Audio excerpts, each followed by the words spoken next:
Subscribe करें हमारे YouTube channel साधना gold को और पाएं वीडियो सबसे पहले। और हाँ, बेल आइकन दबाना ना भूलें।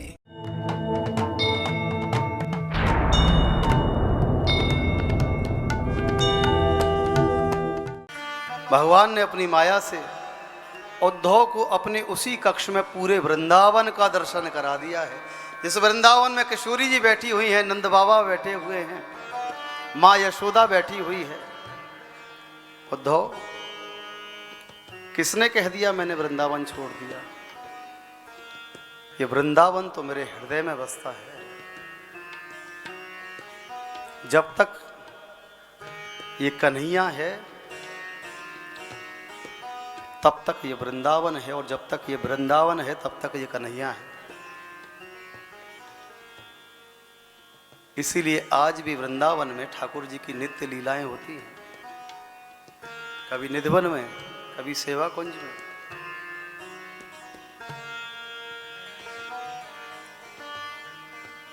प्रेम करना सीखो। प्रेम में बड़ी शक्ति है भाई।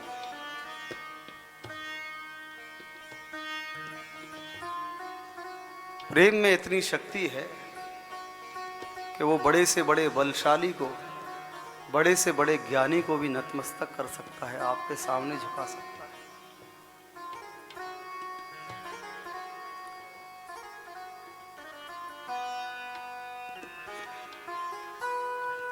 यहां पर कंस की जो पत्नी है वो अपने पिता के पास पहुंची, जिसका नाम है जरासंध।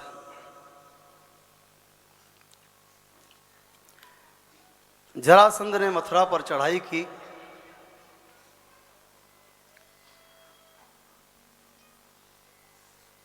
और 17 बार वहां से हार कर गया है।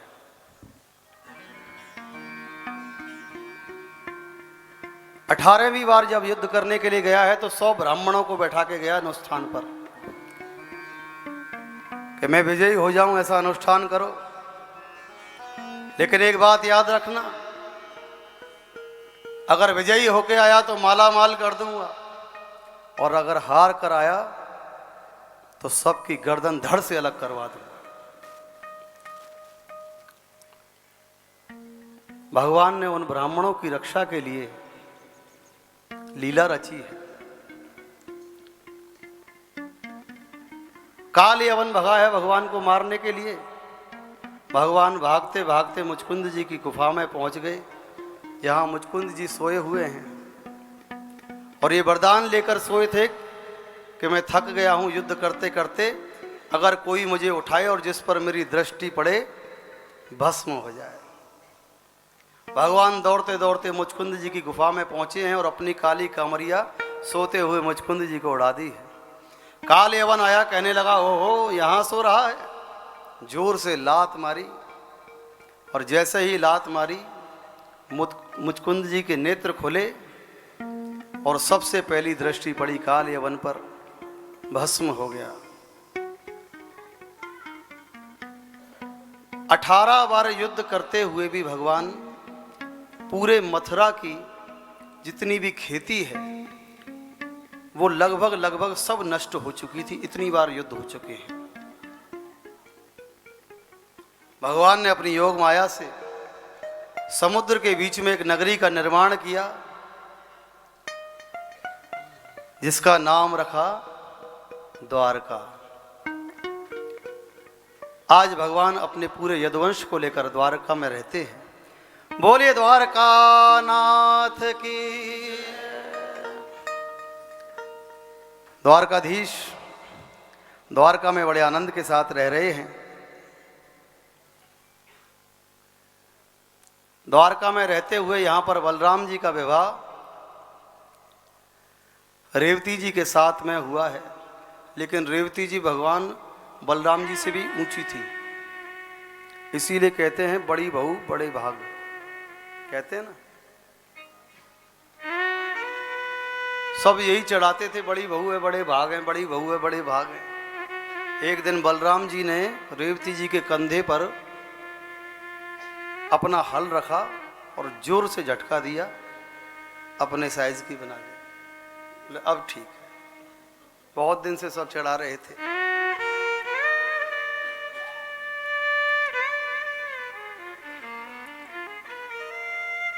अब यहां भगवान के विवाह के लिए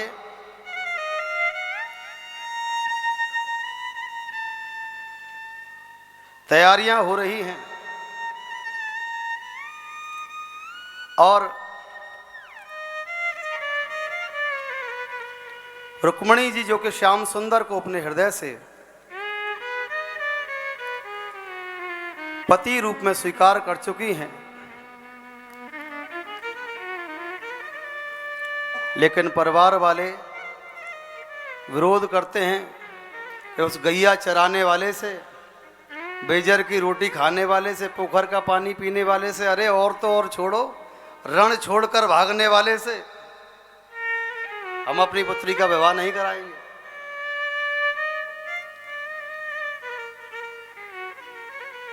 रुक्मणी जी ने एक पत्र लिखा है भगवान के नाम पर और एक ब्राह्मण को बुलाया और वो पत्र दे दिया। ये इस दुनिया का फर्स्ट लव लेटर है जो रुक्मणी जी ने लिखा है श्याम सुंदर के लिए। इससे पहले कहीं नहीं लिखा हुआ। और हाँ, ये प्रथम लव लेटर है रुक्मणी जी का श्याम सुंदर के लिए।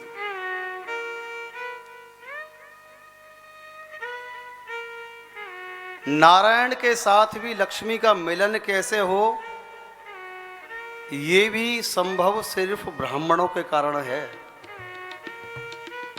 इसीलिए आज सभी लोग लक्ष्मी प्राप्ति के लिए हमारे ब्राह्मणों से अनुष्ठान कराते हैं। ब्राह्मण देव पत्र लेकर पहुंच गए द्वारका, और जब द्वारका में पहुंचे भगवान से जाकर मिले, पत्र लेकर आया हूं। कहां से आए हो? कुंडनपुर से आए। ओह, कुंडनपुर से आए हैं। किसका पत्र है? रुक्मणी जी का पत्र है। भगवान ने जैसे ही पत्र खोलकर देखा, उस पत्र में लाल रंग की स्याही से सा बना हुआ था मात्र।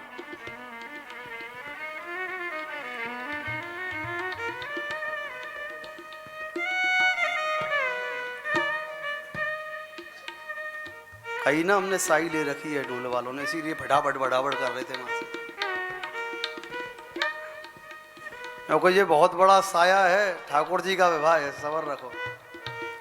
तो लाल रंग की स्याही से उस पत्र में मात्र सा लिखा हुआ है रुक्मणी जी के द्वारा। भगवान के हाथ में दे दिया पत्र है, लाल रंग की स्याही से सा लिखा हुआ है। इसका अर्थ कोड वर्ड में लव लेटर भेजा है, किसी और के हाथ ना पड़ जाए, नहीं सारा प्लान फेल हो जाएगा। लाल रंग की स्याही से सा लिखने का अर्थ है लाल सा।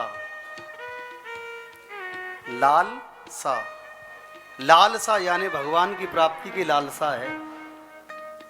भगवान ने रथ दौड़ा दिया है, कहने लगे चलो हम भी साथ में चलते हैं। और रथ दौड़ने लगा कुंडनपुर की ओर।